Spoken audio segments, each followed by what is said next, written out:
ಒಂದೇ ಅಶ್ವಿನ್ ಅವ್ರಿಗೆ ಒಂದು ಪ್ರಶ್ನೆ ಕೇಳ್ಕೊಂಡು ನಿಮ್ಮ ಹತ್ರನೇ ವಾಪಸ್ ಬರ್ತೀನಿ. ಯಡಳ್ಳಿ ಅವ್ರು ಹೇಳ್ತಾ ಇದ್ರು, ಈಗ ಮುಸ್ಲಿಂ ಓಲೈಕೆಗೋಸ್ಕರ ಕಾಂಗ್ರೆಸ್ ಒಂದೇ ಮಾತರಮ್ಗೆ ಕತ್ತರಿ ಹಾಕಿದೆ ಅನ್ನೋದು ತುಷ್ಟೀಕರಣದ ಭಾಗವಾದ್ರೆ, ಕಟ್ ಮಾಡಿದ ಸ್ಟ್ಯಾನ್ಸಾಗಳನ್ನ ವಾಪಸ್ ತಂದಿರೋದನ್ನ ಕೂಡ ನಾವು ತುಷ್ಟೀಕರಣ ಅಂತ ಯಾಕೆ ನೋಡಬಾರ್ದು ಅಂತ.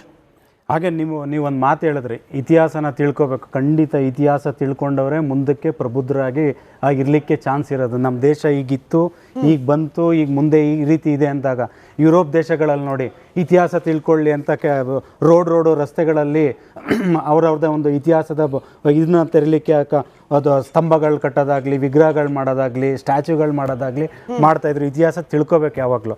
ನಮ್ಮ ಯಡಳ್ಳಿ ಅಣ್ಣ ಅವರು ಮತ್ತು ಉಮರ್ ಶರೀಫ್ ಅವರು ಚೆನ್ನಾಗಿ ಮಾತಾಡಿದ್ರಿ, ಅದರಲ್ಲೇನು ತಪ್ಪಿಲ್ಲ. ಈ ಕಾಂಗ್ರೆಸ್ ಅನ್ನೋದು ಒಂದೇ ಮಾತರಮ್ನ ಬಳಸ್ಕೊಂತು ಅಧಿಕಾರದ ಹಂತಕ್ಕೆ ಬಂದಾಗ ಎಲ್ಲ ಸಮುದಾಯಗಳ ತುಷ್ಟೀಕರಣಕ್ಕೋಸ್ಕರ, ವೋಟ್ ಬ್ಯಾಂಕ್ಗೋಸ್ಕರ ಎಲ್ಲೆಲ್ಲಿ ಏನೇನು ಕೆಲಸ ಮಾಡಬೇಕು ಅದನ್ನು ಮಾಡಿಬಿಡ್ತು.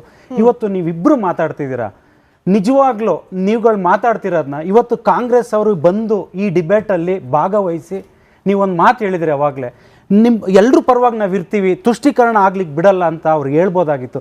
ಇಲ್ಲೇ ಗೊತ್ತಾಗುತ್ತೆ ಕಾಂಗ್ರೆಸ್ ಅವರು ಯಾವತ್ತಾದರೂ ಒಂದು ಸಮುದಾಯದ ಪರವಾಗಿ ಚರ್ಚೆಗಳಾಗ್ತಿದೆ, ತುಷ್ಟೀಕರಣ ವಿಚಾರ ಬಂದಾಗ ಕಳ್ಳರಂಗೆ ಎಸ್ಕೇಪ್ ಆಗಿಬಿಡೋದು ಕಾಂಗ್ರೆಸ್ ಅವರು ಕಲ್ತಿದ್ದಾರೆ. ನಿಜವಾಗ್ಲೂ ಇದೊಂದು ಬೇಜಾರು ಸಂಗತಿ. ಉಮರ್ ಶರೀಫ್ ಅವರು ಹೇಳ್ತಾ ಇದ್ರು, ಒಂದು ಮಾತು ಹೇಳಿದ್ರೆ ನೀವು, ಯಾರೂ ಭಯ ಪಡೋ ಅಗತ್ಯ ಇಲ್ಲ. ಹೌದು, ನಮ್ಮ ದೇಶದಲ್ಲಿ ಯಾರೂ ಭಯ ಪಡಬಾರ್ದು. ನಮ್ಮ ದೇಶ ಅಷ್ಟು ಸುಭದ್ರವಾಗಿ ಚೆನ್ನಾಗೇ ಇದೆ.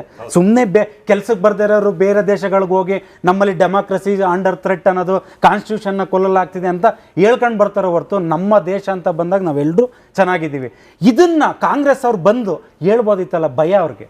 ಪುನಃ ನಾವು ಏನಾದರೂ ಮಾತಾಡಿದ್ರೆ ಒಂದು ಸಮುದಾಯದವ್ರು ಭಯ ಪಡ್ತಾರೆ, ಇನ್ನೊಂದು ಸಮುದಾಯದವ್ರು ನಮ್ಮ ಚೀತು ಅಂದ್ಬಿಡ್ತಾರೆ ಅಂತ ಬೈಕೆ ಬಂದು ಮಾತಾಡೋಕ್ಕಾಗದಿರೋ ಅಷ್ಟು ಧೈರ್ಯ ಇಲ್ಲ ಅನ್ನೋದು ಅದೊಂದು ಬೇಜಾರಾಗುತ್ತೆ. ಇವೆಲ್ಲ ಯಾಕೆಂದರೆ ದೇಶ ಅಂತ ಬಂದಾಗ ನಾವೆಲ್ಲರೂ ಒಂದು ಆಗಿರಬೇಕು. ಏನೇ ಇರಲಿ, ರಾಜಕೀಯವಾಗಿ ನಾವು ಕಿತ್ತಾಟ ಇರುತ್ತೆ, ಬಡ್ದಾಟ ಒಡೆದಾಟ, ಒಬ್ರಿಗೊಬ್ರು ವಿರುದ್ಧ ಹೇಳಿಕೆಗಳನ್ನ ಕೊಡೋದಿರುತ್ತೆ. ಬಟ್ ದೇಶ ಅಂತ ಬಂದಾಗ ನಾವೆಲ್ಲರೂ ಒಂದೇ ಅಂತ ತೋರಿಸ್ಕೊಡೋದಿದೆಯಲ್ಲ, ಅದು ದೊಡ್ಡತನ. ಆ ದೊಡ್ಡತನನ ಕಾಂಗ್ರೆಸ್ ಅವರು ಕಾಪಾಡಬೇಕು. ಎಲ್ಲೋ ಒಂದು ಕಡೆ ನೀವು ಯಾವುದೋ ಒಂದು ಸಮುದಾಯದ ತುಷ್ಟೀಕರಣಕ್ಕೋಸ್ಕರ ಭಯ ಪಡೋದಕ್ಕೋಸ್ಕರ ನೀವು ಈ ರೀತಿ ಭಾಗವಹಿಸೋದನ್ನ ನೀವು ಒಂಚೂರು ದಯವಿಟ್ಟು ಬಂದಾಗ ಚೆನ್ನಾಗಿರುತ್ತೆ. ತುಷ್ಟೀಕರಣ ಅನ್ನೋದಿದೆಯಲ್ಲ, ದಯವಿಟ್ಟು ಈಗಿನ ರಾಜಕಾರಣ ತುಂಬ ಚೇಂಜ್ ಆಗ್ತಾ ಹೋಗ್ತಿದೆ. ತುಷ್ಟೀಕರಣಕ್ಕೆ ಯಾರು ಬೆಲೆ ಕೊಡಲ್ಲ. ಈಗ ಓಟ್ ಚೋರಿ ಅಂತ ಬರುತ್ತೆ, ಅದಕ್ಕೆ ಯಾರು ಬೆಲೆ ಕೊಡಲ್ಲ. ಹಾಗೇನೆ ತುಷ್ಟೀಕರಣ ಮಾಡ್ತೀನಿ, ನಾನು ಇನ್ನೂ ರಾಜಕೀಯವಾಗಿ ಇರ್ತೀವಿ ದೇಶದಲ್ಲಿ ಅಂತ ಅಂದರೆ, ಇವತ್ತಿನ ಜನ್ರೇಷನ್ ಏನು ಬರ್ತಿದೆ ಸ್ಮಿತಾ ಮೇಡಮ್, ಅವರು ಚೀತು ಅಂತಾರೋ ಹೊರತು ಅದಕ್ಕೆ ಸಪೋರ್ಟ್ ಮಾಡಲ್ಲ. ಹಾಗಾಗಿ ಯಾರೂ ತುಷ್ಟೀಕರಣದ ಪರವಾಗಿ ರಾಜಕೀಯ ಮಾಡ್ತೀವಿ. ಬನ್ನಿ ಸರ್, ಶರೀಫ್ ಅವ್ರಿಗೆ, ಈಗ ನೀವು ಹೇಳ್ತಾ ಇದ್ರಿ ದುರ್ಗೆಯ ಆರಾಧನೆ ಅಥವಾ ವಿದ್ಯೆ ದೇವತೆಯ ಆರಾಧನೆ ಇದೆಲ್ಲವನ್ನ ಒಪ್ಪಲಿಕ್ಕೆ ಮುಸಲ್ಮಾನರಿಗೆ ಸಾಧ್ಯ ಆಗೋದಿಲ್ಲ. ಹಾಗಾಗಿ ಬಲವಂತವಾಗಿ ಇದನ್ನು ಹೇರೋ ಪ್ರಯತ್ನ ಆಗಬಾರ್ದು. ಸರ್, ಇಲ್ಲಿ ಭಾರತಾಂಬೆಯನ್ನ ದುರ್ಗೆಯ ಸ್ವರೂಪದಲ್ಲಿ ನೋಡೋ ಪ್ರಯತ್ನ, ಭಾರತಾಂಬೆಯನ್ನ ವಿದ್ಯಾದಿ ದೇವತೆಯ ಸ್ವರೂಪದಲ್ಲಿ ನೋಡೋ ಪ್ರಯತ್ನ. ಆರಾಧನೆ ಆಗ್ತಿರೋ ದುರ್ಗೆದಲ್ಲ, ಆರಾಧನೆ ಆಗ್ತಾ ಇರೋದು ಭಾರತಾಂಬೆಯದ್ದು. ಈ ನೆಲದ ಮೂಲ ಸಂಸ್ಕೃತಿ ಇರೋದು ಇಲ್ಲಿನ ಪ್ರಕೃತಿಯ ಕಣಕಣವನ್ನ ಕೂಡ ದೈವಿ ಸ್ವರೂಪದಲ್ಲಿ ನೋಡೋದು. ಅಂದ್ರೆ ನೀವು ವಿರೋಧ ಮಾಡ್ತಿರೋದು ಯಾವುದನ್ನ? ಈ ನೆಲದ ಮೂಲ ಸಂಸ್ಕೃತಿಯನ್ನ. ಒಳ್ಳೆ ಪ್ರಶ್ನೆ. ಏನಂದ್ರೆ ಈ ಒಂದು ಟಾಪಿಕ್ ಬರುವಾಗ ಫಸ್ಟು ಹೈಲೈಟ್ ಆಗೋದು ಮುಸಲ್ಮಾನರು ಯಾಕೆ ಇದನ್ನು ಪಠಿಸುವುದಿಲ್ಲ ಅಂತ ಒಂದು ಪ್ರಶ್ನೆ ಬರುತ್ತೆ. ಆ್ಯಕ್ಚುಲಿ ಏನಂದರೆ ಮುಸ್ಲಿಮ್ಸ್ ರಿಯಾಕ್ಟೇ ಮಾಡಬಾರ್ದು ನನ್ನ ಪ್ರಕಾರ. ಸುಮ್ಮನೆ ಸೈಲೆಂಟಾಗಿ ಕೂತ್ಕೊಂಡು ನೋಡ್ಬೇಕು ಏನು ನಡೀತಿದೆ ಅಂತ. ಅವಾಗೆಲ್ಲ ಬಯಲಾಗುತ್ತೆ, ಅವಾಗೆಲ್ಲ ಓಪನ್ ಆಗುತ್ತೆ. ಯಾಕಂತ ಹೇಳಿದ್ರೆ ನೋಡಿ, ಇವತ್ತಿನ ತನಕ 2 ಸ್ಟ್ಯಾಂಡ್ಸಾ ಮಾತ್ರ ರಾಷ್ಟ್ರೀಯ ಗೀತೆ ಅಂತ ಮಾಡಿದರು, ಎಲ್ಲರೂ ಅದನ್ನು ಒಪ್ಪಿಗೆ ಕೊಟ್ಟಿದ್ರು. ಆದರೆ ಇನ್ನು ಮುಂದೆ ಆ 6 ಸ್ಟ್ಯಾಂಡ್ಸಾ ರಾಷ್ಟ್ರೀಯ ಗೀತೆ ಅಂತ ಹೇಳುವಾಗ ಯಾರೆಲ್ಲ ಆಚೆ ಬರ್ತಂದ್ರೆ ಆರ್ಯ ಸಮಾಜ್ ಆಚೆ ಬರುತ್ತೆ. ಆರ್ಯ ಸಮಾಜ್ ಸ್ವಾಮಿ ದಯಾನಂದ ಸರಸ್ವತಿ ಅವರು ಸ್ಥಾಪಿಸಿರುವ ಆರ್ಯ ಸಮಾಜದಲ್ಲಿ ದೇವಿ ಪೂಜೆ ಇಲ್ಲ.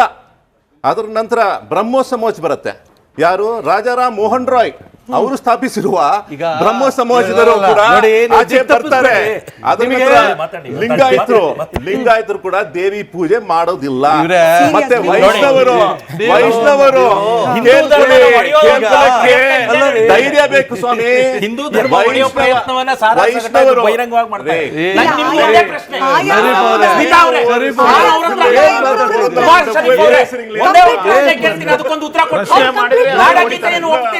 ನಾಡಗೀತೆ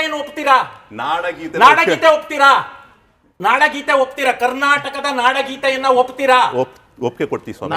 ಅದ್ರಲ್ಲಿ ಏನಿದೆ? ಏನಿದೆ? ರಾಘವ ಮಧುಸೂದನ್ ಅವತರಿಸಿದ. ಏನಂತಿದೆ? ಯಾರು? ಅಪ್ಪ ಉದ್ದಂಡ ನಮಸ್ಕಾರ ಮಾಡ್ತೀನಿ, ಕಾಲ್ ತೋರಿಸಿ. ರಾಘವ ಮಧುಸೂದನ್ ಅವತರಿಸಿದ ದಶಾವತಾರ ಸ್ವಾಮಿ. ಎಲ್ಲಿ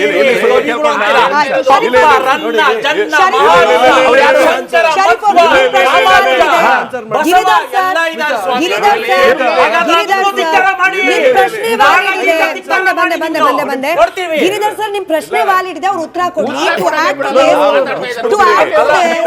ಕವಿಗಳು ಅಂತಿರಲ್ಲ. ಗಿರಿಧರ್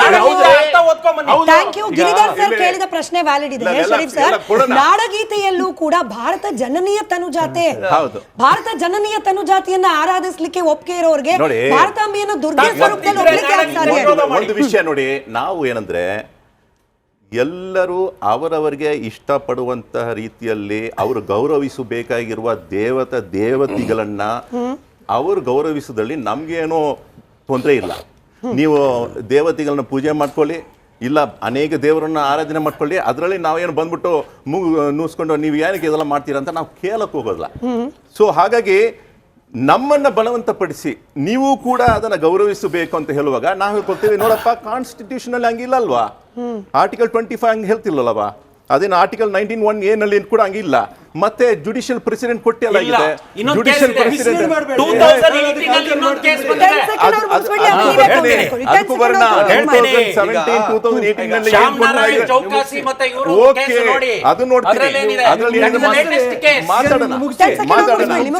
ಹಾಗಾಗಿ ಇದು ಬರೀ ಮುಸಲ್ಮಾನರನ್ನ ಮಾತ್ರ ಪ್ರಶ್ನೆ ಎಬ್ಬಿಸುವ ವಿಷಯ ಅಲ್ಲ. ಇದು ಬರೀ ಲಿಂಗಾಯತರು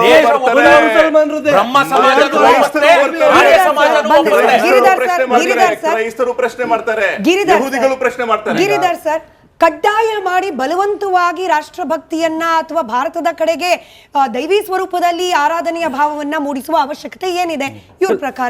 ಕಡ್ಡಾಯವಾಗಿ ಮಾಡ್ತಾ ಇಲ್ಲ. It is A normal flow. ಈ ದೇಶದ ಒಂದು ಹಾಡು ಯಾವುದು? ಭಗತ್ ಸಿಂಗ್, ರಾಜ್ಗುರು, ಸುಖದೇವ್, ಚಾಪೇಕರ್ ಬ್ರದರ್ಸ್, ಅಶ್ವಾಕುಲ್ಲಾ, ಕುದಿರಾಮ್ ಬೋಸ್, ಮದನ್ಲಾಲ್ ಡಿಂಗ್ರಾ ನೇಣಿನ ಕುಣಿಕೆಗೆ ಮುತ್ತಿಟ್ಟು 19ನೇ ವರ್ಷಕ್ಕೆ ಪ್ರಾಣ ಕೊಟ್ರಲ್ಲ. ಯಾವ ಹಾಡಿಂದ ಕೊಟ್ಟಿದ್ದು? ಒಂದೇ ಮಾತ್ರಂ ಇಂದನೇ ಕೊಟ್ಟಿದ್ದು. ಆ ಒಂದೇ ಮಾತ್ರಂ ಹಾಡಿದ್ರೆ ಈ ದೇಶದಲ್ಲಿ ಮತ್ತೊಮ್ಮೆ ದೇಶಭಕ್ತಿ ಏಳ್ಸಕ್ಕಂತ ಕೆಲಸ ಆಗ್ಬೇಕು. 150ನೇ ವರ್ಷ ಆಚರಿಸ್ತಾ ಇದೀವಿ ಅಂತ ಹೇಳಿದಾಗ ಈ ದೇಶದ 140 ಕೋಟಿ ಜನ ಹಾಡನ್ನು ಹಾಡಬೇಕು ಅನ್ನುವಂಥದ್ದು ಇದು ಯಾವುದೇ ಕಡ್ಡಾಯ ಅಲ್ಲ. ದೇಶಭಕ್ತಿ ಅನ್ನತಕ್ಕಂಥದ್ದು ಪ್ರತಿಯೊಬ್ಬ ವ್ಯಕ್ತಿಯಲ್ಲಿ ಇರಬೇಕು. ಅದನ್ನ ಅಭಿವ್ಯಕ್ತ ಪಡಿಸ್ತಕ್ಕಂಥದ್ದು ಒಂದೇ ಮಾತ್ರ. ಇದು ಕೇವಲ ಒಂದೇ ಮಾತ್ರ ಅಲ್ಲ. ವಸಾಹತುಶಾಹಿ ಕೊಲೋನಿಯಲ್ ಮೈಂಡ್ ಸೆಟ್ಟಿನ 264 ಹೆಸರು ಹೋದ್ವಾರ ತೆಗೆದಾಕಿದ್ದಾರೆ. 124 ರಸ್ತೆಗಳ ಹೆಸರು, 74 ಕಂಟೋನ್ಮೆಂಟ್. ನಿಮ್ಗೆ ಗೊತ್ತಿದೆಯಾ? ಬರೇಲಿ ಕಂಟೋನ್ಮೆಂಟ್ ನ ಯಾವುದೋ ಒಬ್ಬ ಬ್ರಿಟಿಷ್ ಹೆಸರಲ್ಲಿ ಇತ್ತು, ಇವಾಗ ನಮ್ಮದೇ ಆದ ಜನರಲ್ ತಿಮ್ಮಯ್ಯ ಹೆಸರಲ್ಲಿ ಇದೆ. ಕರೆಕ್ಟ್ ಮಾಡಕ್ಕಾಗತ್ತೆ? ಎಲ್ಲದನ್ನು ಸಮ ಮಾಡ್ತಾ ಇದ್ದಾರೆ. ರಾಜಪಥ ಕರ್ತವ್ಯ ಪಥ ಆಯ್ತು, ಸುಭಾಷ್ ಚಂದ್ರ ಬೋಸ್ ಅವರ ಪ್ರತಿಭೆ ಬಂತು.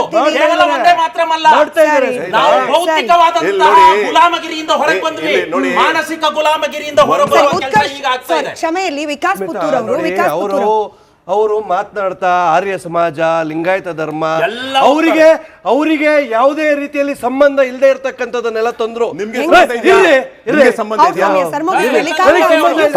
ಹಿಂದೂ ಧರ್ಮ ನಮಗೆ ಸಂಬಂಧ ಇದೆ.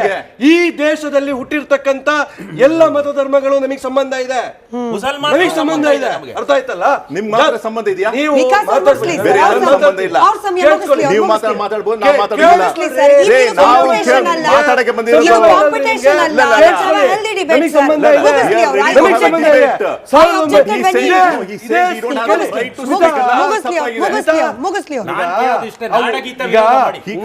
ಉಮರ್ ಶರೀಫ್ ಅವರಿಗೆ ಅವ್ರ ಮುಸಲ್ಮಾನರ ಧರ್ಮದ ಮಾತಾಡ್ಲಿ, ಹಿಂದೂ ಧರ್ಮದ ಬಗ್ಗೆ ಅವ್ರ ಏನ್ ಮಾತಾಡ್ತೀನಿ.